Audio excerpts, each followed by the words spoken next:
ಆಲೂರು 2024-25ನೇ ಸಾಲಿನ ಮೊದಲ ಸುತ್ತಿನ ಗ್ರಾಮ ಸಭೆ ಯಶಸ್ವಿ.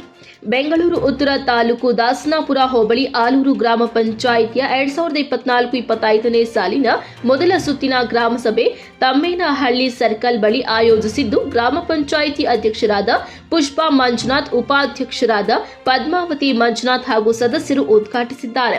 ಗ್ರಾಮ ಸಭೆಯ ಅಧ್ಯಕ್ಷತೆಯನ್ನು ಗ್ರಾಮ ಪಂಚಾಯಿತಿಯ ಅಧ್ಯಕ್ಷೆ ಪುಷ್ಪಾ ಮಂಜುನಾಥ್ ವಹಿಸಿದ್ದು, ಗ್ರಾಮ ಸಭೆಯಲ್ಲಿ ವಿವಿಧ ಇಲಾಖೆ ಅಧಿಕಾರಿಗಳು ಭಾಗವಹಿಸಿ ಇಲಾಖಾವಾರು ಜನಸಾಮಾನ್ಯರಿಗೆ ತಿಳಿಸಿದ್ದಾರೆ. ಸಾರ್ವಜನಿಕರ ಸಮಸ್ಯೆ ಮತ್ತು ಕುಂದುಕೊರತೆಗಳ ಬಗ್ಗೆ ಚರ್ಚಿಸುವ ಮೂಲಕ ಸಮಸ್ಯೆಗಳನ್ನು ಆಲಿಸಿ ಸಮಸ್ಯೆಗಳನ್ನು ಮುಂದಿನ ದಿನಗಳಲ್ಲಿ ಬಗೆಹರಿಸಲು ಅಧ್ಯಕ್ಷರು ಭರವಸೆ ನೀಡಿದ್ದಾರೆ. ಈ ಸಂದರ್ಭದಲ್ಲಿ ಅಧ್ಯಕ್ಷರಾದ ಪುಷ್ಪಾ ಮಂಜುನಾಥ್, ಉಪಾಧ್ಯಕ್ಷರಾದ ಪದ್ಮಾ ಮಂಜುನಾಥ್, ಸದಸ್ಯರಾದ ಸವಿತಾ ಜಯರಾಮ್, ರಾಮಚಂದ್ರ ರೆಡ್ಡಿ, ಜಗದೀಶ್ ಗೌಡ, ಶಿವಕುಮಾರ್, ಲಕ್ಷ್ಮೀ ನರಸಿಂಹಯ್ಯ, ಅನ್ನಪೂರ್ಣ, ಭಾಗ್ಯ, ಪೂರ್ಣಿಮಾ, ರವೀಂದ್ರ, ನರಸಿಂಹಮೂರ್ತಿ, ಅನ್ನಪೂರ್ಣ, ಗಂಗಮ್ಮ, ನಿರ್ಮಲಾ, ದಿಲೀಪ್ ಕುಮಾರ್, ಅನಿಲ್ ಕುಮಾರ್, ಪಿಡಿಒ ಗಿರೀಶ್, ಕಾರ್ಯದರ್ಶಿ ಮತ್ತು ಪಂಚಾಯಿತಿ ಸಿಬ್ಬಂದಿಗಳು ಸೇರಿದಂತೆ ಆಶಾ ಕಾರ್ಯಕರ್ತೆಯರು ಹಾಗೂ ಗ್ರಾಮಸ್ಥರು ಕಾರ್ಯಕ್ರಮದಲ್ಲಿ ಭಾಗವಹಿಸಿದ್ರು.